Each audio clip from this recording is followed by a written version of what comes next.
Shalom. All praises to Abanawa Shabashamayam. All praises to our Father who art in heaven, that being Yahawah, and we do that bahasham Yahawashi, in the name of Yahawashi, who the world ignorantly calls Jesus Christ, and we're giving all praise to the Most High, who the world calls God, or calls the Most High, calls Jehovah. His name is Yahawah. So I just wanted to touch on certain verses in Deuteronomy 23, and then just flow in the Spirit. So it says, "Thou shalt not raise a false report, put not thine hand with the wicked to be an unrighteous witness. For in the ancient world, a documented witness was a serious thing, especially when it came to our Torah, that being our law, even our wisdom, which is the word, and we know Yahawashi is the word." So it says, "Thou shalt not raise a false report, put not thine hand with the wicked to be an unrighteous witness."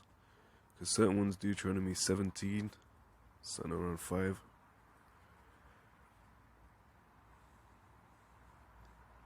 Alright, we'd have to start here. Deuteronomy 17 and 1.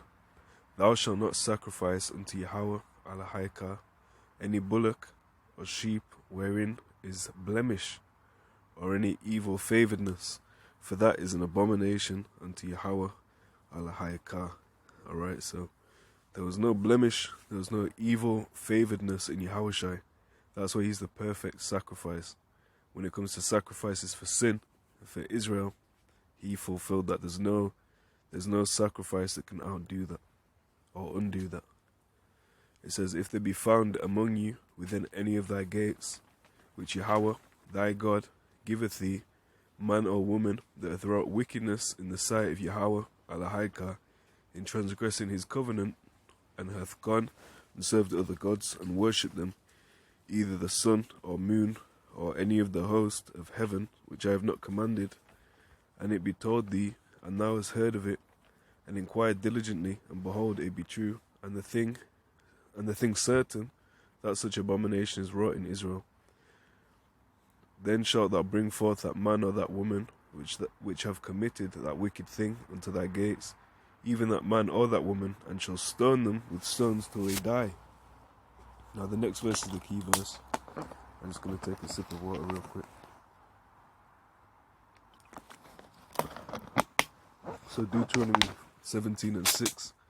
"At the mouth of 2 witnesses, or 3 witnesses, shall he that is worthy of death be put to death. By the mouth of 1 witness he shall not be put to death." And of course, if you thought 2 witnesses, what should immediately come to your head is Revelation, the 11th chapter. It says, Revelation 11 and 3, "And I'll give power unto my 2 witnesses, and they shall prophesy 1,260 days, clothed in sackcloth." And that represents the southern kingdom and the northern kingdom, again being reconciled, that wall of partition that Ephesians speaks about. I think that's Ephesians, the 2nd chapter. That being broken down. And then Revelation 11 and 4, "These are the 2 olive trees and the 2 candlesticks standing before," it says there, "the power of the earth." And the olive tree, again, that should remind you of Romans, the 11th chapter.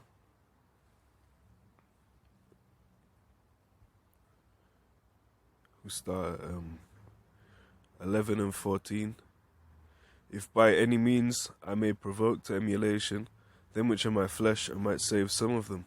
Again, that's the elect, a remnant. That's not the whole Israel in this dispensation. It says, "For if the casting away of them be the reconciling of the world, what shall the receiving of them be but life from the dead?" And even when you go in the word reconcile, what does it mean? Reconcile. If you means again or back.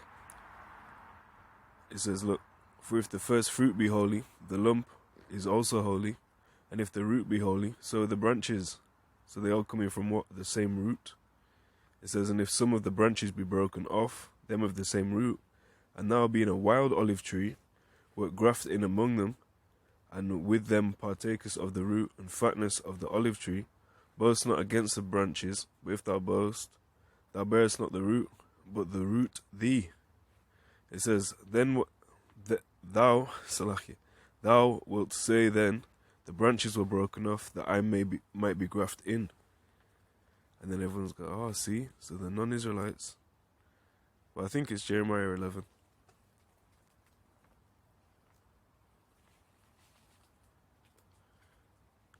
Is that right? Okay. Jeremiah 11 and 17. Salaki 16. It says, Yahawah called thy name a green olive tree, fair and of goodly fruit. With the noise of a great tumult he hath kindled fire upon it, and the branches of it are broken. For the Lord Yahawah, bahasham Yahawashi of hosts, that planted thee, hath pronounced evil against thee for the evil of the house of Israel and of the house of Judah, which they have done against themselves to provoke me to anger in offering incense unto Baal. So that's how you'd become a stranger. Again, is it Proverbs, the 7th chapter, which talks about the strange woman. There you are. So it says, not Revelation, Proverbs 7 and 4, saying to wisdom thou art my sister, and call understanding thy kinswoman, that they may keep thee from the strange woman, from the stranger which flattereth with her words. Remember, it's a strange woman, right? And then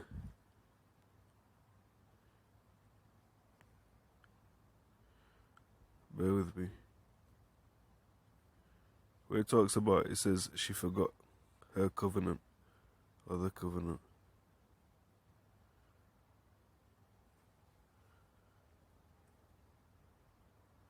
Right, I can't see that there.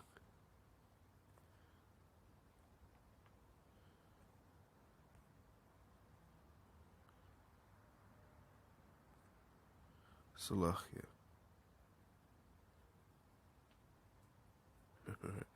Let me pause that. Right, Salachia is the second chapter. There we are, perfect. Salachia. Alright, Proverbs 2 and 16. Again, talking about wisdom. That's where I confounded myself. Proverbs 2 and 16.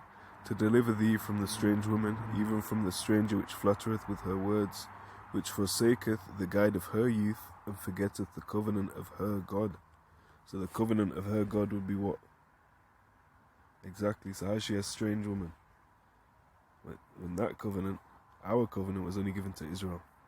So again, it's relating your wisdom as your kinswoman, that near unto thee. But then again, you have strangers which still were meant to have the covenant. Just like, to tie it back to Romans, it will be 9 and 3 through 5. Romans 9 and 3 through 5. For I could wish that myself were accursed from Mashiach, for my brethren, my Achim, my kinsmen according to the flesh, who are Israelites, to whom pertaineth the adoption, and the glory, and the covenants, and the giving of the law, and the service of Yahawah bahasham Yahawashi, and the promises, whose are the fathers, and of whom concerning the flesh, Mashiach came, who is over all, Yahawah blessed forever. Amen. So there you are. The covenant was for them strangers there. We might touch Ephesians 2, just briefly. Ephesians 2 and 11 through, we'll hit 18. No. We'll actually read through the end. We'll actually read the whole of Ephesians. No, we won't. I'm getting carried away. See, that's what happens on the scriptures too. Like, there's so much. You just want to read the whole thing. What I'll do, I'll just read through 18, and then we'll see where it goes, Lord willing. So Ephesians 2 and 11. Sorry about that.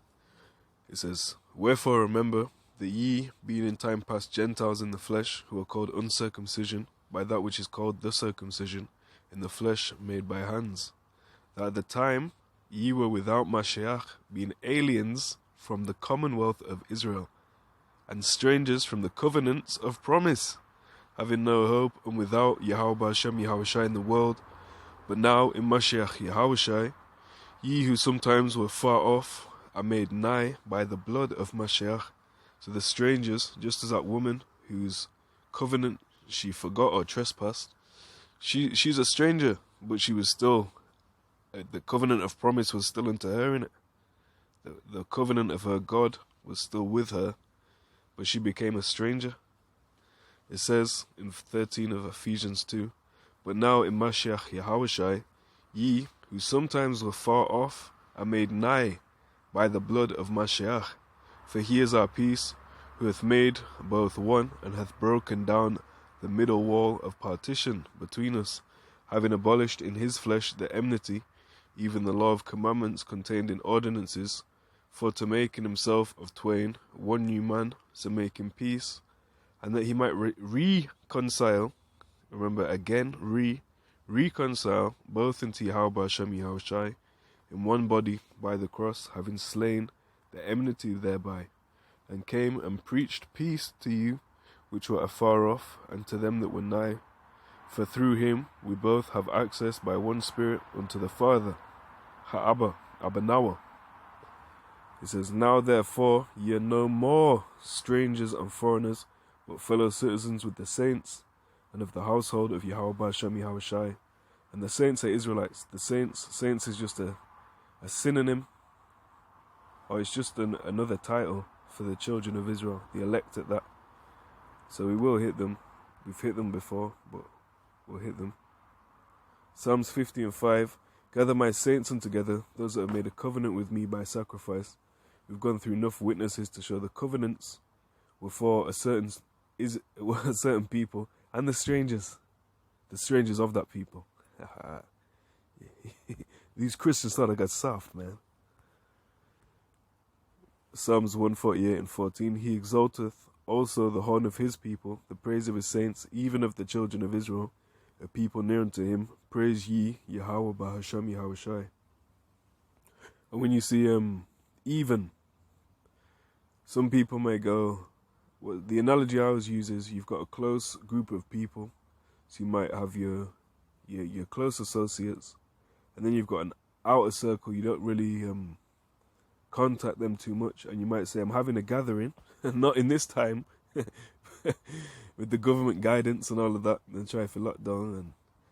But you might say, we're having a gathering, and I'll invite my smaller circle, but I'll even invite 2 people from the outer circle that I don't usually commune with.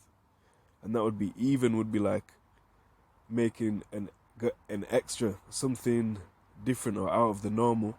Whereas in Old English, even was just really emphasizing it was happening, and brothers like to make the comparison of saying indeed. So when you add that context in, so read it again. I'm going to say the King James Version, but replace even with indeed to give the context, and then I'm going to go to a place to prove even being more so emphasizing that same point than saying it's an extra or something else. So Psalm 148:14, he also exalteth the horn of his people, the praise of all his saints, indeed of the children of Israel, a people near to him. Praise ye Yahawah bahasham Yahawashi. I believe it's Genesis 19:9, talking about Lot, who was vexed with the filthy conversation of the wicked. It says, Genesis 19:9, and they said, stand back. And they said again, this one fellow came in to sojourn, and he will needs be a judge. Now will we deal worse with thee than with them. And they pressed sore upon the man, even Lot, and came near to break the door. So when you read in context who that man was, it was Lot. So when it's saying even Lot, it's emphasizing or it's showing that. So there's no way out for you Christians. Even means indeed. So I think we're in Ephesians 2, and yeah, we're touching on the saints, that's why that came up. Alright. Ephesians 2:19.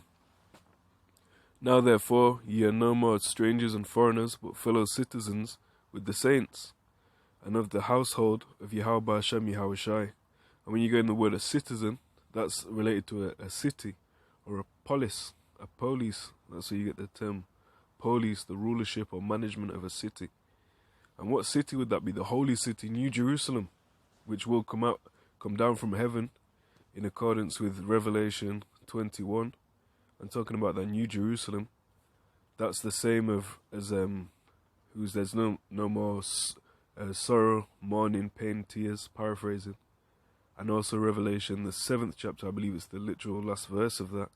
It talks about the same thing, talking about them elect that are sealed, proving that that city is a people first.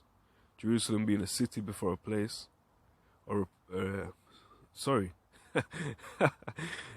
Jerusalem being a people before a place. Man said a city before a place. Salaki. All right, and we've got Zechariah 1 and 19 on that.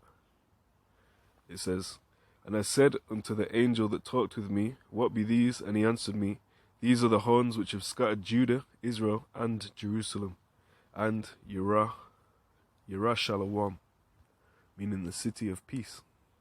And that's what city this is talking about, being fellow citizens of that specific city. This is it. So I read it one more time. Ephesians 2 and 19. "Now therefore ye are no more strangers and foreigners, but fellow citizens with the saints and of the household of Yahawah, bahasham, Yahawashi, and are built upon the foundation of the apostles and prophets, Yahawashi, Hamashiach himself, being the chief cornerstone, in whom all the building fitly framed together groweth unto an holy temple in the Lord, in Ha'adawan or Adonai, in whom ye also are builded together for an habitation of Yahawah through the Spirit." And when we're talking about habitation of the Lord through the Spirit, we might as well just get this anyway, because I'll get the key point where I say that, and then we'll read it. It's Revelation 21 and 3. "And I heard a great voice out of heaven saying, Behold, the tabernacle of Yahawah, bahasham, Yahawashi, is with men, and he will dwell with them, and they shall be his people, and God Yahawah himself shall be with them and be their God." So this is the tabernacle.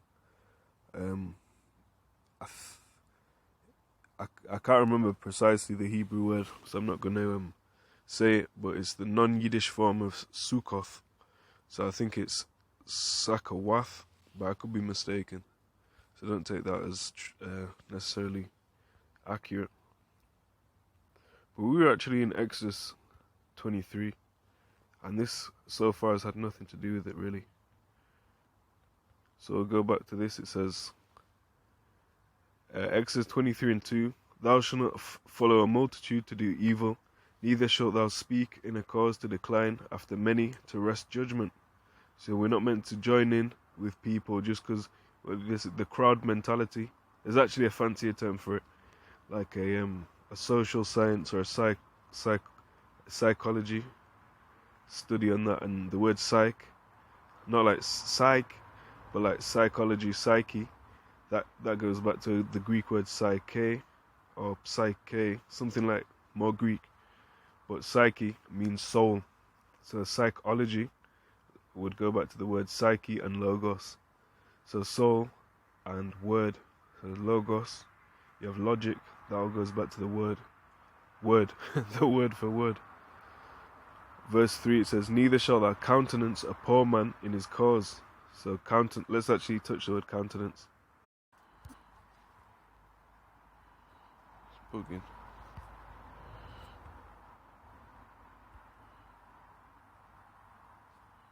Alright, countenance. It's the word hadar. Strong's H 1921. Hadar. And it's basically, it says to honor 3 times, countenance once, crooked places once, glorious one, put forth one. And it would obviously link back to Deuteronomy 1 and 19. No, James 1 and 19. Well, I can't remember where it goes back to in Deuteronomy in that case. James 1 and 17. No, Deuteronomy 1 and 19. Salachia. It's got to be that. Bro, Deuteronomy 1 and 17, my fault. "Ye shall not respect persons in judgment, but ye shall hear the small as well as the great. Ye shall not be afraid of the face of man, for the judgment is Yahawah's, and the cause that is too hard for you, bring it unto me, and I will hear it." And that's obviously talking in Moses' time, but now we bring it unto Yahawashi, and he would hear it, for he is the intercessor or the mediator. But the whole point is having respect of persons, and if you have respect of persons, you commit sin.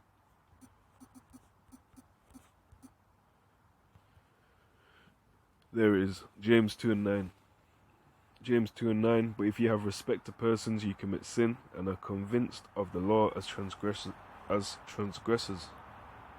Then 1 Peter 1 and 17, and if you call on the Father, who without respect of persons judgeth according to every man's work, pass the time of your sojourning here in fear. You also have one of Acts. I perceive Yahawah, bahasham, Yahawashi is no respect of persons. And people try to say that because obviously it's going into the Gentiles, obviously them being the Israelite foreigners. But people try and say that means the Lord doesn't have respect unto Israel. So Acts 10 and 34. Then Peter opened his mouth and said, of a truth I perceive that God is no respecter of persons, but in every nation he that feareth him worketh righteousness is accepted with him. And if you read Genesis 35:11 through 12, or 10 through 12, Genesis 48 and 19, it shows you that there's multiple nations in Israel. Ezekiel 37 talks about 2 nations in Israel. But we're just touching on respect of persons. So on Exodus 2 and 25, it says, and God looked upon the children of Israel, and God had respect unto them. Okay. And then you also have Leviticus 26 and 9. For I will have respect unto you, and make you fruitful, and multiply you, and establish my covenant with you. So when we talk about respect of persons, I would say it's talking about within the nation of Israel. A Christian would say, no, it means literally everybody.